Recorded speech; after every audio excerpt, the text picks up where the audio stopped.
ఇల్లు ఇల్లాలు పిల్లలు. Today April 28th episode. తస్సాదియా సీరియల్స్లో శోభనం జరగడం అంటే మామూలు విషయమా? ఒక రకంగా పెళ్ళిళ్ళు అయినా ఒక పట్టాన జరుగుతాయేమో కానీ శోభనాలు మాత్రం అంత ఈజీగా కావు. ఏళ్ళకి ఏళ్ళు ఎపిసోడ్లు అయిపోతున్నా కూడా వాళ్ళ శోభనం మాత్రం కానే కాదు. కానీ ఇల్లు ఇల్లాలు సీరియల్ నేటి ఎపిసోడ్లో ఏమైందంటే, చెట్టు ఒకటైతే విత్తు మరొకటి అవుతుందా? ఫిట్టింగులు పెట్టడంలో తల్లిని మించిపోయింది శ్రీవల్లి. పెద్దోడు పెళ్ళి అయితేనేం కానీ మధ్యోడి శోభనం చేసుకోకూడదని ఒక పనికి మాలిన ఫిట్టింగ్ పెట్టింది మధ్య కోడలు నర్మద. ఎట్టకేలకు పెద్దోడు పెళ్లి కావడంతో 1+1 ఆఫర్ అన్నట్టుగా ఒకే ముహూర్తానికి శ్రీవల్లి చందు నర్మద సాగర్ల శోభన ముహూర్తం పెట్టించేసింది వేదవతి.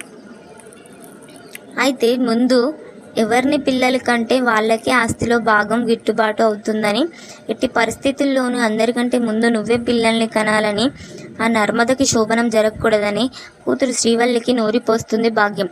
ఇక నువ్వు ఎలాగంటే అలా అని తలాడించిన శ్రీవల్లి నాకు శోభనం వద్దంటూ అందరి ముందు ఫిట్టింగ్ పెట్టేస్తుంది. ఒకే ముహూర్తానికి 2 జంటలకి శోభనం జరగకూడదంట అత్తయ్య గారు. అలా చేస్తే ఇంట్లో అశుభం జరుగుతుందంట.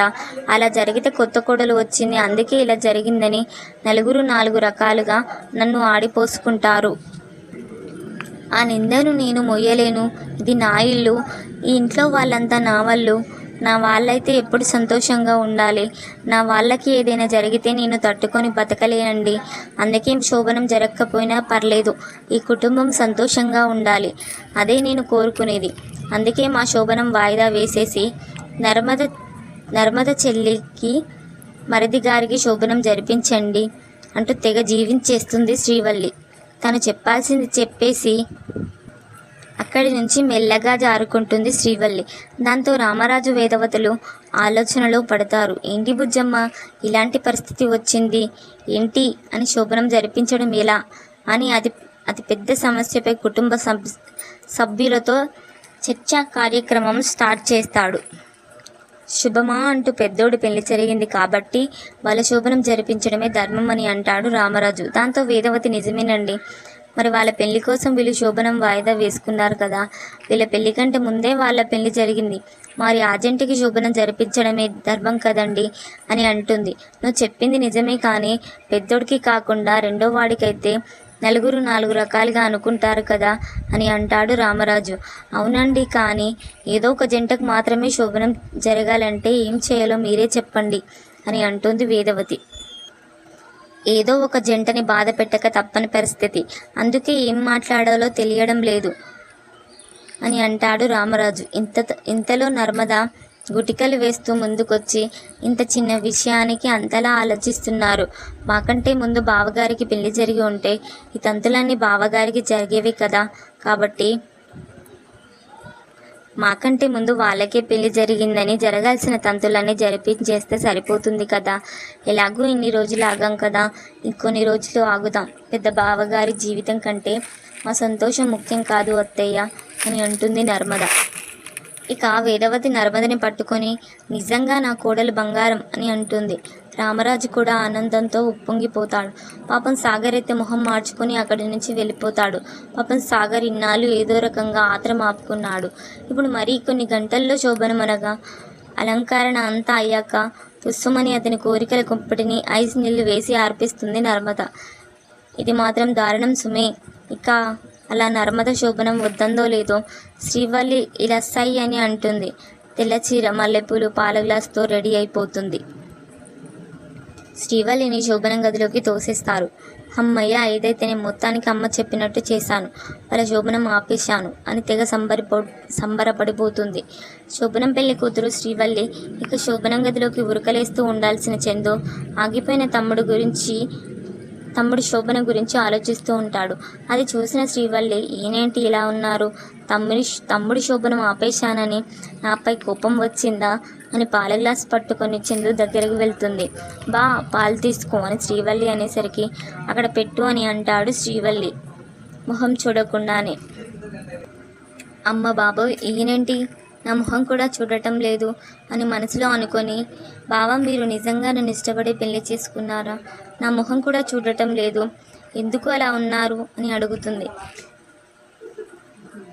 ఎందుకు అలా ఉన్నారు అని అడుగుతుంది. ఏం లేదు, దీని గురించి ఏం మాట్లాడకు, వదిలే అని అంటాడు చందు. దాంతో శ్రీవల్లి బోరున ఏడుస్తూ, నాకు అర్థమైందిలేండి, మీరు ఎందుకు ఇలా ఉన్నారో నాకు అర్థమైంది. ఇందాక జరిగిన దానికి నాకు కోపం వచ్చింది కదా, మీరు నన్ను అర్థం చేసుకున్నది ఇంతేనా? నేనేదో మీ తమ్ముడు వల్ల శోభనం ఆపేశానని అపార్థం చేసుకున్నారు.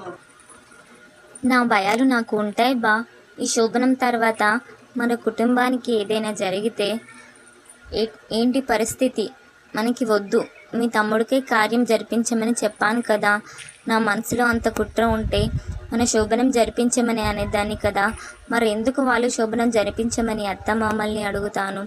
నర్మద నా తొబ్బుట్టువు లాంటిది, తను బాగుండాలని కోరుకుంటాను, కానీ తనని ఎందుకు బాధ పెట్టాలని అనుకుంటాను బావా. ఇంత చిన్న విషయానికి ఇంత అపార్థం చేసుకున్నారంటే ముందు ముందు ఇంకెంత అపార్థం చేసుకుంటారో ఏంటో. నా తలరాత ఇలా తగలడింది అని బోరున ఏడుస్తూ తెగ జీవించేస్తుంది శ్రీవల్లి. దాంతో చందు వల్లి ఏడవద్దు, నేనేం అనలేదు కదా అని భుజంపై చేయి వేసి ఓదార్చుతాడు. ఇక శ్రీవల్లి అమ్మయ్యా, నా కన్నీళ్లకు బాగానే కరిగిపోయాడులే అని అనుకుంటుంది. ఇక మ్యూజిక్ స్టార్ట్ అవుతుంది. అయితే శోభనం అయినట్టుగా మాత్రం చూపించలేదు. ఆ తదుపరి కార్యక్రమం కంటిన్యూ చేస్తానేమో మరి.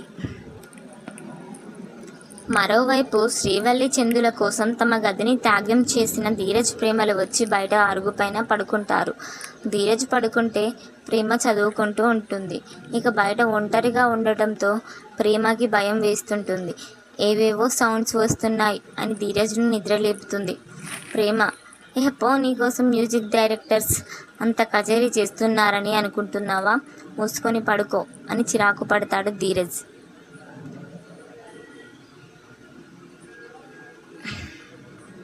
ఇక సాగర్ని ప్రేమించి పెళ్లి చేసుకొని శోభనం కాడికి వచ్చేసరికి మీ అన్నకి పెళ్ళైతే కానీ మనకి నో శోభనం అని ఫిట్టింగ్ పెట్టిన మహా త్యాగశీలి నర్మద.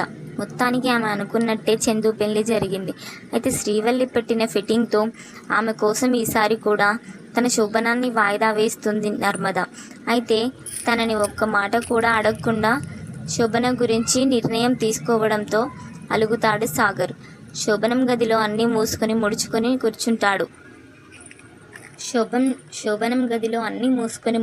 కూర్చుంటాడు. ఇంతలో నర్మద అలిగావా చిట్టి చిలిక అంటూ సాంగ్ వేసుకొని సాగర్కి మండేటట్టు చేస్తుంది.